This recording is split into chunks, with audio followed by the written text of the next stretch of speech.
Bismillahirrahmanirrahim. Assalamualaikum warahmatullahi wabarakatuh.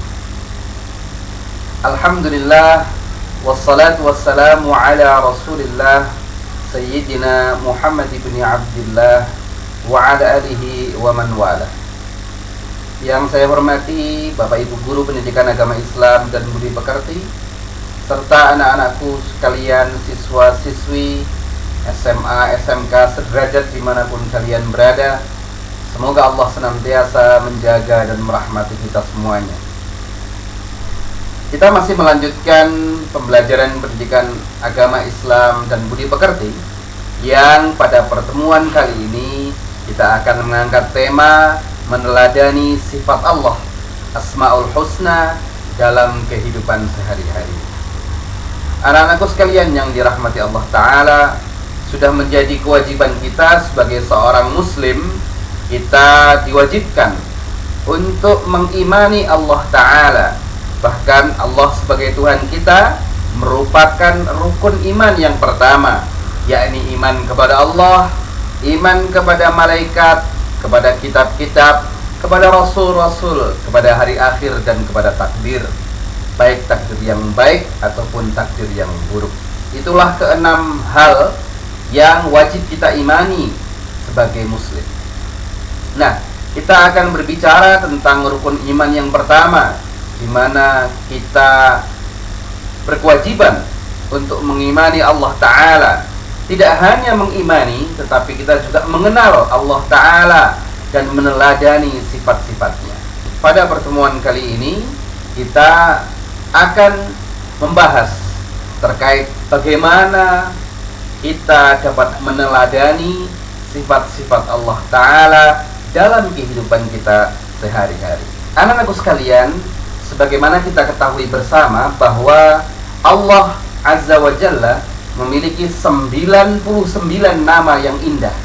99 nama yang indah itu adalah Asmaul Husna, di mana kita disyariatkan untuk menghafal 99 nama tersebut.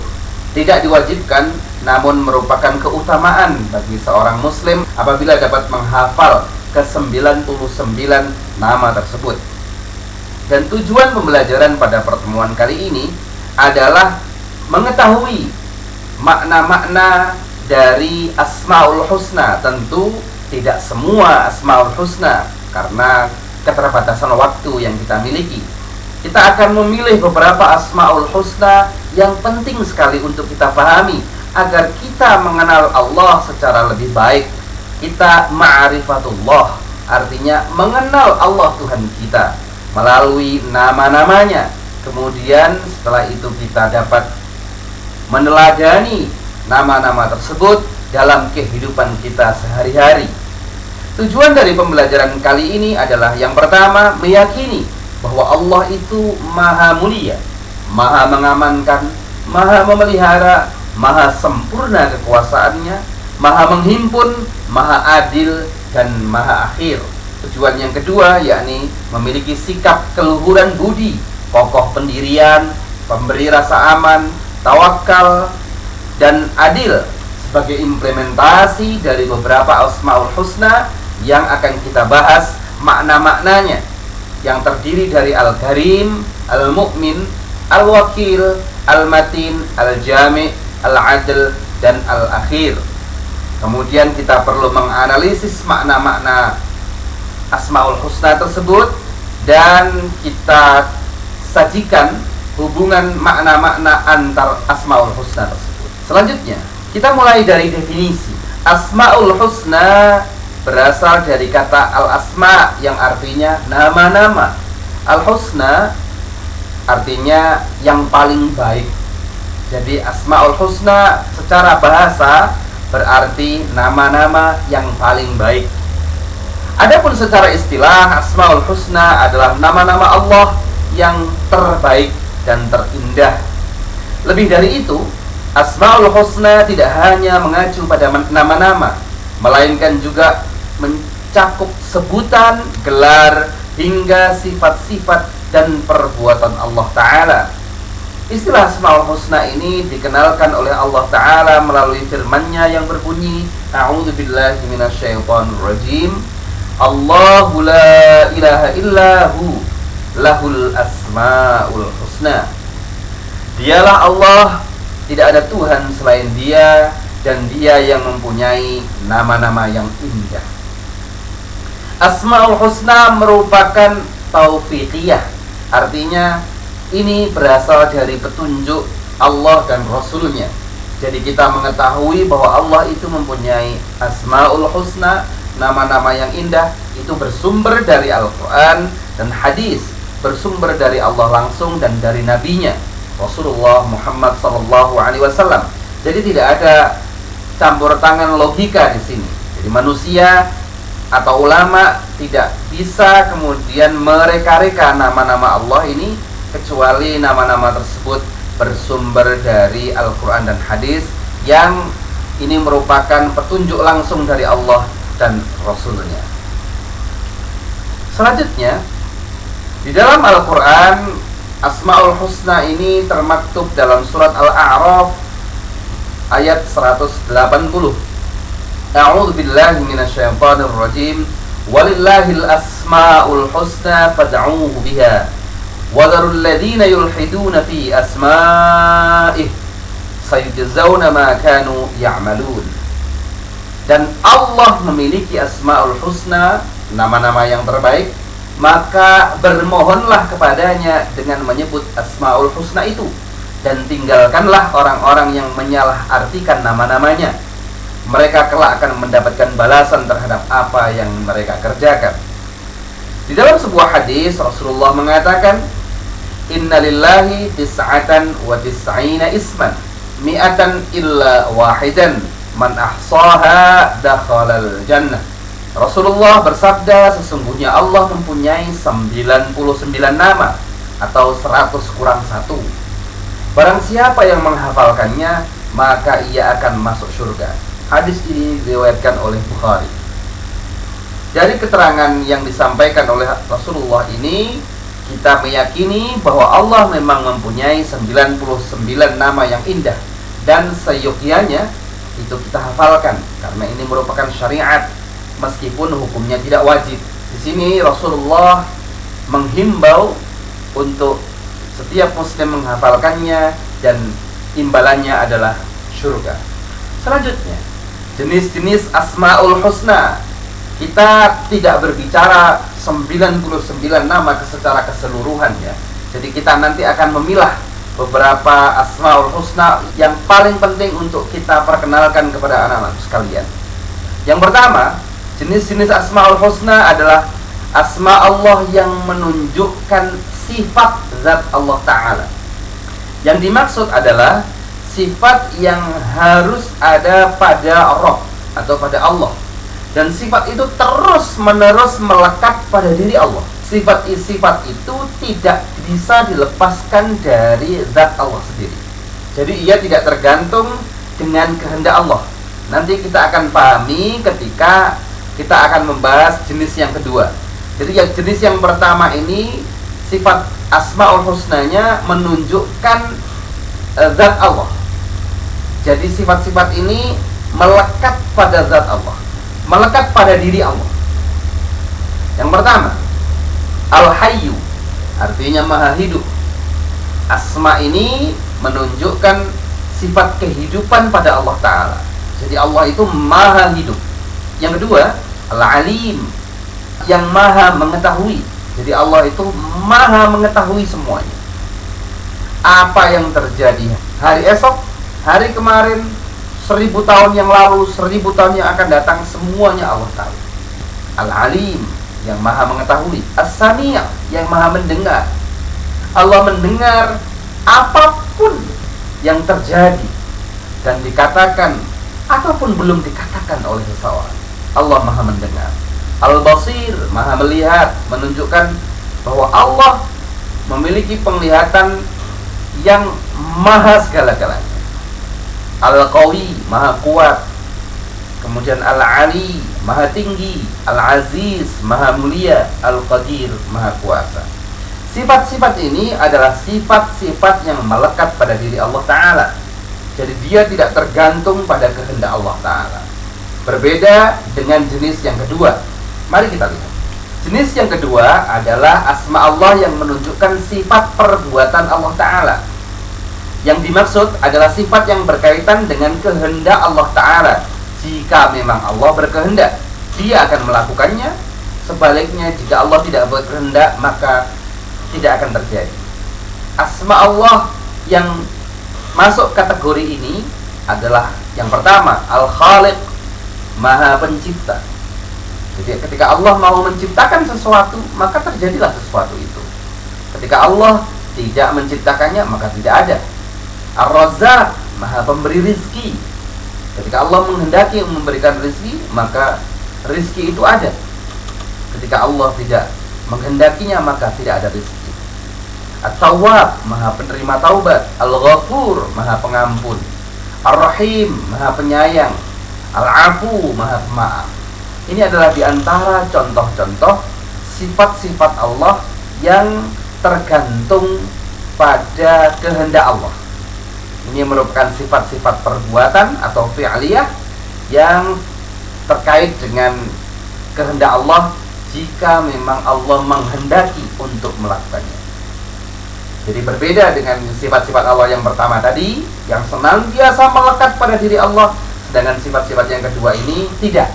Jadi dia hanya muncul pada saat Allah memang menghendaki untuk melakukan perbuatannya tersebut. Selanjutnya, jenis Asmaul Husna yang ketiga, yakni asma Allah yang menunjukkan kesucian dan kesakralan serta pembebasan Tuhan dari segala sifat perbuatan yang menunjukkan kekurangan ataupun keburukan yang tidak pantas dan tidak layak bagi keagungan, kesempurnaan, dan kemuliaan Allah.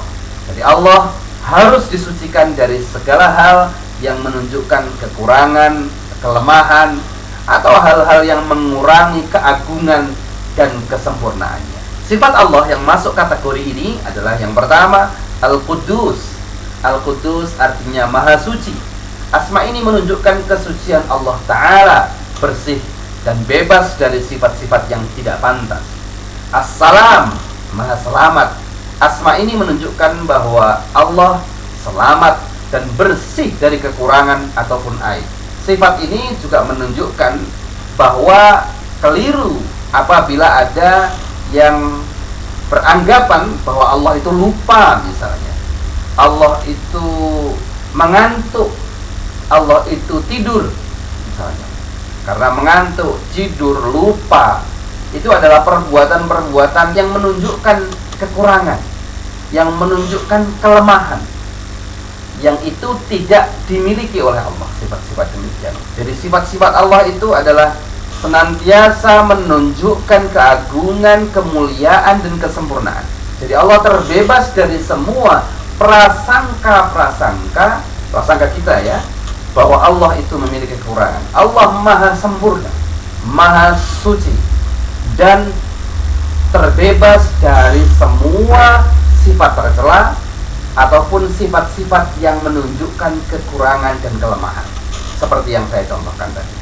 Jadi jangan pernah anak-anakku sekalian punya anggapan bahwa Allah itu memiliki kekurangan. Na'udzubillah, na'udzubillah. Jenis yang keempat adalah asma-asma Allah yang menunjukkan beberapa sifat tetapi tidak menunjukkan makna tunggal. Jadi di sini ada asma Allah, nama-nama Allah yang menunjukkan beberapa sifat, tidak menunjukkan makna tunggal. Yang pertama, Al-Majid, Maha Mulia. Asma ini mengandung makna yang mencapai tingkat teratas dalam hal kesempurnaan. Selain asma tersebut menunjukkan keagungan, kerajaan, dan kekuasaan Allah Ta'ala, Al-Majid juga menjadikan hanya Allah yang memiliki kesempurnaan, keagungan, keindahan, dan bersifat mutlak. Yang kedua, Al-Hamid, Maha terpuji. Asma ini menunjukkan beberapa sifat. Asma ini menunjukkan terkumpul semua jenis pujian dan sanjungan pada diri Allah Ta'ala, yang itu menunjukkan sifat kesempurnaannya Allah Ta'ala. As-Samad, As-Samad artinya yang bergantung kepadanya seluruh makhluk hidup. Asma ini mengandung makna sifat yang luas dan agung, mencakup kesempurnaan ilmu, kebijaksanaan, kekuasaan, keagungan, dan seluruh sifat-sifat mulia yang lainnya. Kemudian Al-Azim, Maha Agung. Asma ini mengandung arti bahwa Allah merupakan zat yang memiliki kesempurnaan dalam keagungan, baik dalam asma, sifat maupun perbuatannya. Dialah yang pantas memiliki sifat sempurna, agung, dan indah. Jadi ada beberapa asma Allah yang tidak menunjukkan makna tunggal, tetapi menunjukkan beberapa sifat di dalamnya. Baik, kita lanjutkan. Kita akan membahas 7 asma Allah yang sudah saya sebutkan di awal tadi. Yang pertama, Al-Karim. Al-Karim artinya yang banyak kebaikan dan pemberiannya, yang selalu mencurahkan kebaikan, yang memiliki kemuliaan maupun kedudukan yang agung, yang terbebas dari segala kekurangan dan penyakit, yang dimuliakan, yang memberi nikmat dan mempunyai keutamaan, dan seterusnya. Asma ini terdapat dalam Quran surat Al-Mu'minun ayat 116. A'udzubillahi minasyaitonirrajim. Fata'alallahul malikul haqq, la ilaha illa huwa rabbul arsyil karim. Maka maha tinggi Allah, Raja yang sebenarnya. Tidak ada Tuhan yang berhak disembah selain Dia. Dialah Tuhan yang memiliki arsy yang mulia. Al-Karim, sebagaimana kita artikan tadi, dapat kita amalkan, dapat kita teladani maknanya. Dan dalam mengamalkan asma Allah Al-Karim ini, yang pertama, kita dapat menebarkan kebaikan dimanapun kita berada, mendatangkan manfaat bagi siapa saja. Ini adalah bentuk meneladani dari sifat Al-Karim. Kemudian yang kedua, bersifat pemaaf dan lapang dada kepada siapa saja yang sudah berbuat zalim kepadanya. Yang ketiga, senantiasa menunaikan amanah yang diberikan kepadanya, menepati janji yang diucapkannya, kemudian memiliki empati dan simpati yang tinggi kepada yang membutuhkan. Samping itu, mencintai Allah Ta'ala dan Rasulnya dengan melaksanakan segala perintah dan menjauhi larangannya. Selanjutnya, asma Allah yang kedua yang perlu kita kenalkan adalah Al-Mu'min. Al-Mu'min mempunyai arti Maha pemberi rasa aman kepada semua makhluknya. Allah berfirman, A'udzubillahi minasyaitonirrajim, alladzi at'amahum min ju'in wa amanahum min khauf. Artinya, yang telah memberi makan kepada mereka untuk menghilangkan lapar dan mengamankan mereka dari rasa ketakutan. Asma Allah yang satu ini dapat kita teladani dan kita amalkan dalam kehidupan sehari-hari. Yang pertama, memberikan rasa aman kepada siapapun, baik dari lisannya ataupun tindakannya yang dapat merugikan orang lain. Ini adalah amalan yang perlu kita lakukan sebagai bentuk meneladani sifat Al-Mu'min ini. Yang kedua, tumbuhkan sikap optimis agar menghadapi berbagai cobaan, karena Allah Ta'ala memberikan ketenangan dan jaminan kepada setiap mukmin. Yang ketiga, berpartisipasi aktif menjaga keamanan lingkungan, sekolah, masyarakat, menaati rambu-rambu lalu lintas dalam rangka menjaga keselamatan dan keamanan diri sendiri dan orang lain, baik saat berkendara ataupun di mana saja kita berada. Selanjutnya, yang ketiga, Al-Wakil. Al-Wakil artinya yang mencukupi dan menjamin, mengandung makna umum dan makna khusus. Al-Wakil dalam arti umum adalah bahwa Allah Ta'ala menjamin rizki dan urusan makan seluruh makhluk ciptaannya. Allah jugalah yang mengelola segala urusan alam semesta beserta pengaturannya. Sementara itu, Al-Wakil dalam arti khusus adalah bahwa dialah sebaik-baiknya zat yang memberi kecukupan bagi orang yang berserah diri kepadanya, dan sebaik-baik penjaga bagi orang-orang yang berlindung kepadanya. Itulah makna Al-Wakil. Al-Wakil ini biasanya dikaitkan dengan tawakal ya. Jadi orang yang bertawakal kepada Allah, maka Allah lah al-wakil. Maka Allah akan menjamin siapa saja yang berserah diri kepadanya, Allah akan mencukupinya.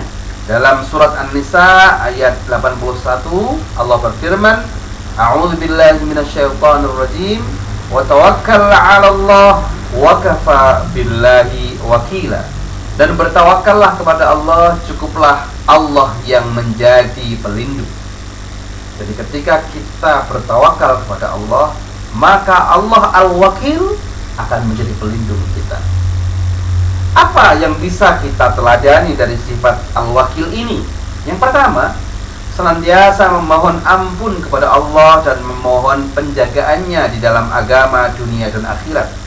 Dalam kaitannya dengan masa pandemi ini, kita pun bertawakal kepada Allah, tentu setelah terlebih dahulu berikhtiar dengan melakukan protokol kesehatan, dengan melakukan penjagaan diri, melakukan vaksinasi, dan lain-lain. Setelah itu kita bertawakal kepadanya, berserah diri kepadanya, dan Allah akan menjadi pelindung kita dari virus pada masa pandemi yang berat ini. Selanjutnya yang kedua, berdoa kepada Allah agar tetap terjaga dari kejahatan yang ditimbulkan manusia ataupun kejahatan makhluk lainnya. Kemudian yang ketiga, memiliki kepedulian terhadap urusan saudara yang seiman dimanapun berada, menjaga segala hal yang diamanahkan kepada diri berkaitan dengan urusan kemanusiaan dan keikhlasan. Yang kelima, mengerahkan segala kekuatan yang sudah dianugerahkan oleh Allah kepada dirinya untuk berkhidmat kepada umat dan memberi manfaat kepada mereka. Yang keenam, menyandarkan segala urusan hanya kepada Allah semata setelah berikhtiar agar tidak berputus asa ketika keinginannya tidak terpenuhi atau tidak sombong ketika cita-citanya sudah tercapai. Ini adalah beberapa hal-hal yang dapat kita teladani dari asma Allah al-wakil. Selanjutnya, al-matin. Al-matin adalah merupakan asma Allah yang berarti zat yang sangat kuat. Adapun maknanya adalah zat yang memiliki kekuatan sempurna, yang kesempurnaan dan kuasanya mencapai puncak tertinggi. Allah berfirman, A'udzubillahi minasyaitonir rajim, Innallaha huwar razzaqu dzul quwwatil matin. Sesungguhnya Allah, dialah maha pemberi rizki yang mempunyai kekuatan lagi sangat kokoh. Apa yang bisa kita teladani sebagai pengamalan dalam kehidupan kita sehari-hari? Yang pertama, memiliki tekad yang kuat untuk menjaga keutuhan negara Republik Indonesia. Yang kedua, hanya berpegang teguh kepada tali agama dan tidak ada satupun yang dapat membuatnya berpaling. Yang ketiga, berusaha sekuat tenaga untuk mengendalikan hawa nafsu yang terdapat dalam diri sendiri sehingga seorang muslim tetap berada dalam jalan yang benar. Yang keempat, memiliki prinsip pendirian yang kokoh untuk menyebarkan Islam yang memberikan rahmat kepada segenap alam. Rahmat artinya apa? Rahmat artinya kasih sayang. Seorang muslim yang terbaik, kata Rasulullah SAW, adalah orang yang paling banyak manfaatnya bagi kehidupan di sekitarnya. Khairun nas anfa'uhum linnas. Sebaik-baiknya manusia adalah yang paling banyak manfaatnya bagi orang-orang di sekelilingnya. Ini adalah asma Allah yang keempat. Selanjutnya, asma Allah yang kelima, Al-Jami'. Al-Jami' artinya yang maha menghimpun. Maknanya adalah zat yang menyatukan segala sesuatu, yang tidak ada satupun yang dapat mencerai-beraikannya. Allah Ta'ala berfirman, A'udzubillahi minasyaitonir rajim, Rabbana innaka jami'un nasi liyaumin la raiba fih, innallaha la yukhliful mi'ad. Ya Tuhan kami, Engkaulah yang mengumpulkan manusia pada hari yang tidak ada keraguan padanya. Sesungguhnya Allah Ta'ala tidak menyalahi janji. Apa yang bisa kita teladani dari sifat Allah Al-Jami ini? Yang pertama, Kuatkanlah semangat persatuan agar tidak mudah dipecah belah oleh orang yang tidak bertanggung jawab. Jadi persatuan itu sangat penting.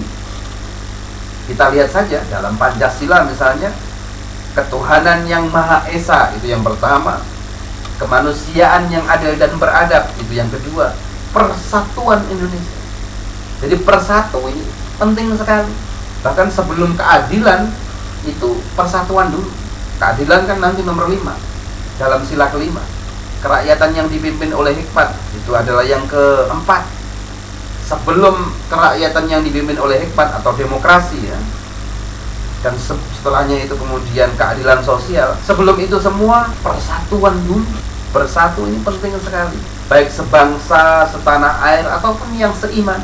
Jadi pengamalan dari asma Allah Al-Jami ini adalah kita harus semangat untuk bersatu dan tidak terpecah belah. Yang kedua, tumbuhkan sikap ukhuwah Islamiyah di antara sesama umat Islam tanpa melihat ras, etnis, ataupun negara. Kembangkanlah sikap toleran terhadap perbedaan antar sesama umat Islam selama perbedaan tersebut bukan masalah pokok. Kemudian yang keempat, mengajak umat Islam untuk senantiasa taat kepada Allah, Rasulullah, dan ulil amri selama pemerintah atau ulil amri tidak melanggar aturan agama. Dan saya kira tidak ada ya pemerintah yang melanggar aturan agama. Pemerintah kita Indonesia ini adalah pemerintah yang senantiasa berpegang teguh kepada nilai-nilai agama.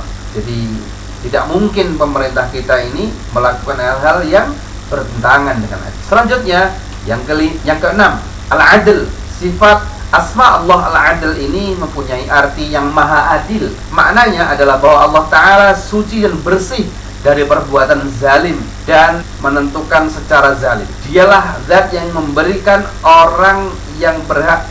Allah merupakan Tuhan yang memberikan rasa keadilan secara sempurna, tidak hanya di dunia ini tetapi juga nanti di akhirat. Allah berfirman, a'udzubillahi minasyaitonirrajim, innallaha ya'muru bil adli wal ihsan. Sungguhnya Allah menyuruh kamu untuk berlaku adil dan berbuat kebajikan. Apa yang bisa kita teladani dari sifat al-adl ini? Banyak sekali.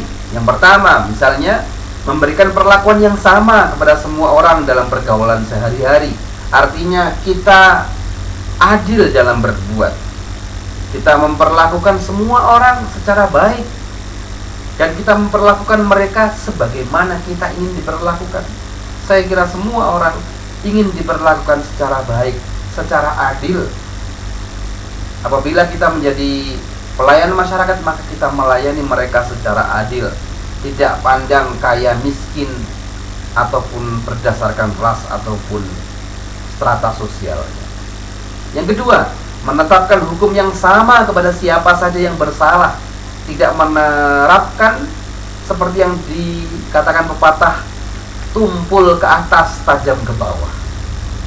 Artinya apabila kita melakukan penegakan hukum, maka tegakkan hukum seadil-adilnya, sebagaimana Allah nanti akan menegakkan hukum seadil-adilnya di akhirat. Kita pun harus berusaha seperti itu. Jangan seperti kata pepatah, tumpul ke atas tapi tajam ke bawah. Artinya terhadap orang-orang yang miskin, orang-orang yang lemah, kita menegakkan keadilan. Tetapi ketika itu berhadapan dengan orang yang berpangkat, orang-orang yang berharta, kita tumpul, kita tidak bisa menegak. Kemudian yang ketiga, hendaknya menempatkan sesuatu pada tempatnya sehingga tidak menimbulkan masalah dan lain sebagainya. Ini adalah beberapa contoh dari pengamalan sifat al-adl yang merupakan sifat yang keenam dari Asmaul Husna yang perlu untuk kita sampaikan. Selanjutnya yang ketujuh, al-akhir artinya yang terakhir. Maknanya adalah zat yang maha kekal, maha sendiri, tanpa akhir. Maha suci Allah, tidak boleh baginya sifat-sifat fana. Sifat fana artinya sifat yang sementara. Allah itu maha akhir. Sampai kapanpun Allah ada. Sampai kata ada itu sudah tidak ada, Allah tetap ada. Jadi Allah itu sampai kapanpun ada. Tidak ada batas akhirnya bagi Allah. Jadi Allah kekal dan abadi. Allah berfirman, a'udzubillahi minasyaitonirrajim, huwal awwalu wal akhiru wal zahiru wal batinu wa huwa bikulli syai'in alim. Dialah yang awal dan yang akhir, yang zahir dan yang batin, dan Dia yang maha mengetahui segala sesuatu. Kemudian apa yang bisa kita teladani dan kita amalkan dari asma Allah al-akhir ini? Yang pertama, menjadikan Allah sebagai tujuan peribadatan seorang hamba, karena memang Allah lah yang pantas dan patut untuk disembah. Allah yang maha awal dan maha akhir. Allah tidak ada batasnya. Yang kedua, meyakini sepenuh hati bahwa yang kekal dan abadi hanya Allah Ta'ala semata. Oleh karena itu seluruh sandaran hidup, tempat bergantung, tempat memohon hanya kepada Allah Ta'ala. Yang ketiga, menyadari bahwa kematian pasti akan datang, sehingga senantiasa termotivasi untuk senantiasa beramal soleh, karena kita akan dimintai pertanggungjawaban oleh Allah Ta'ala. Baik, ini tadi beberapa hal yang terkait dengan pengenalan Asmaul Husna yang perlu untuk kita kenal dari nama-nama indahnya Allah, dan perlu untuk kita teladani dalam kehidupan kita sehari-hari.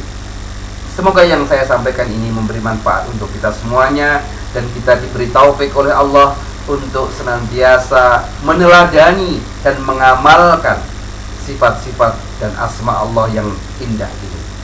Saya kira itu dulu. Mari kita tutup dengan hamdalah. Alhamdulillahirabbil alamin. Kita lanjutkan pembelajaran kita di pertemuan yang selanjutnya insyaallah.